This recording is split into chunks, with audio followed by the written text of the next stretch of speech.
নিবন্ধনের চূড়ান্ত ধাপ গণবিজ্ঞপ্তি জারি হবার পরেও বাংলাদেশ আম জনগণ পার্টিকে চূড়ান্ত সনদ এখনো দেয়নি নির্বাচন কমিশন। নির্বাচন কমিশনের এই অন্যায় আচরণের প্রতিবাদ জানাতে দলটির আহ্বায়ক ডক্টর মোহাম্মদ রফিকুল আমিন শনিবার ঢাকা রিপোর্টার্স ইউনিটির সাগররুনি মিলনায়তনে সংবাদ সম্মেলন করেন। এ সময় তিনি জানান, নির্বাচন কমিশনের অবহেলায় আগামী সংসদ ভোটে অংশগ্রহণ অনিশ্চিত হয়ে পড়েছে বাংলাদেশ আম জনগণ পার্টির। আম জনগণ পার্টির বিরুদ্ধে অভিযোগগুলো কি তা আজও আনুষ্ঠানিকভাবে জানানো হয়নি আমাদেরকে। ত্রয়োদশ জাতীয় সংসদ নির্বাচনের তফসিল অনুযায়ী আর একদিন পরেই 29শে ডিসেম্বর মনোনয়নপত্র জমা দেওয়ার শেষ দিন। নির্বাচন কমিশনের অবহেলা ও স্বেচ্ছাচারিতার জন্য আম জনগণ পার্টি চূড়ান্ত নিবন্ধন সনদ না পাওয়ায় সংসদ নির্বাচনে অংশগ্রহণ অনিশ্চিত হয়ে পড়েছে। রফিকুল আমিন অভিযোগ করেন, আইন বিধির বাইরে গিয়ে কাজ করেছে নির্বাচন কমিশন।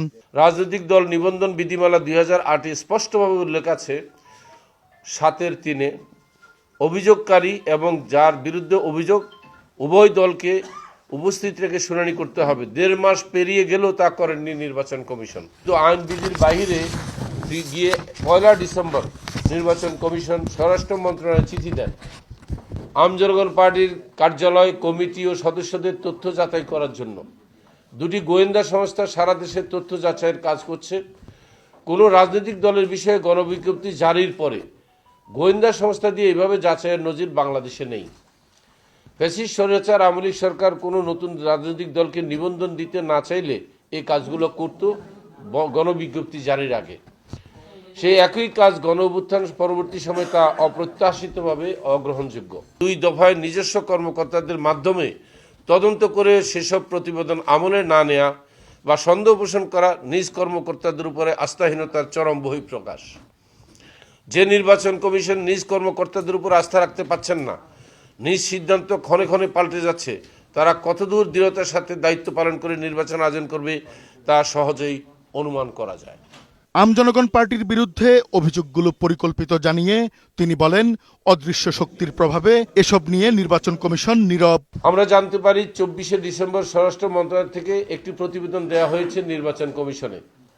তফসিল পরবর্তী সময়ে বন্ধের দিনেও গুরুত্বপূর্ণ অফিস, রিটার্নিং কর্মকর্তার কার্যালয় ও নির্বাচন কমিশনের সকল কার্যক্রম চলমান থাকে। 2 দিন পেরিয়ে গেলেও প্রতিবেদন দেখে কোনো সিদ্ধান্ত জানাননি নির্বাচন কমিশন। জাতীয় নির্বাচন দুয়ারে দাঁড়িয়ে আছে। এই সময়ে দল নিবন্ধনের মতো গুরুত্বপূর্ণ কার্যক্রম পেন্ডিং রেখে নির্বাচন কমিশন প্রমাণ দিচ্ছে তারা অংশগ্রহণমূলক নির্বাচন চান না। অতীতের জালিমের ভূমিকা থেকে সরে আসতে পারেননি তারা।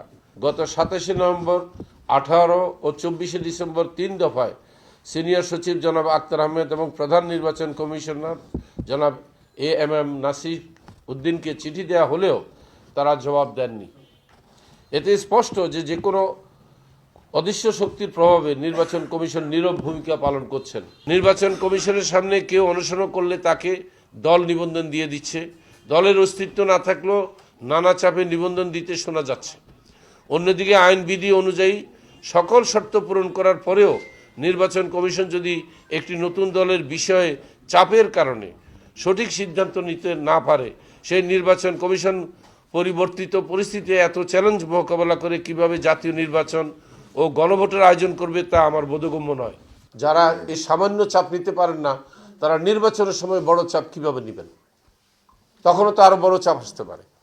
মানুষ আদৌ সবাই আমরা ভোট দিতে পারবো কিনা, আমাদের নিরাপত্তা থাকবে কিনা, আমার ভোট কেন্দ্রে যেতে পারবো কিনা, আমাদের ভোটাররা ভোট কেন্দ্রে যেতে পারবে কিনা, আমরা কিন্তু এখন সন্দিহান। আমরা এই নতজানু নির্বাচন কমিশন আশা করিনি। রোববারের মধ্যে নিবন্ধনের চূড়ান্ত সনদ দেওয়ার আহ্বান জানান দলটির আহ্বায়ক রফিকুল আমিন। আমরা জাতীয় নির্বাচনে অংশ নিতে চাই। কোনো চাপের কাছে নতি স্বীকার না করে নিরপেক্ষ থেকে আজকালের মধ্যে বাংলাদেশ আম জনগণ পার্টিকে চূড়ান্ত নিবন্ধন সনদ দেওয়ার দাবি জানাচ্ছি। আমাদের দলের প্রার্থীদের মনোনয়নপত্র জমা দেওয়ার জন্য সময় দেওয়ার অনুরোধ করছি। প্রয়োজনে আইনি পদক্ষেপ নেবেন বলেও জানান তিনি। আমরা অবশ্যই আইনের দরজা খটখটাবো, যাব। কাজী ফরিদ, বৈশাখী সংবাদ, ঢাকা।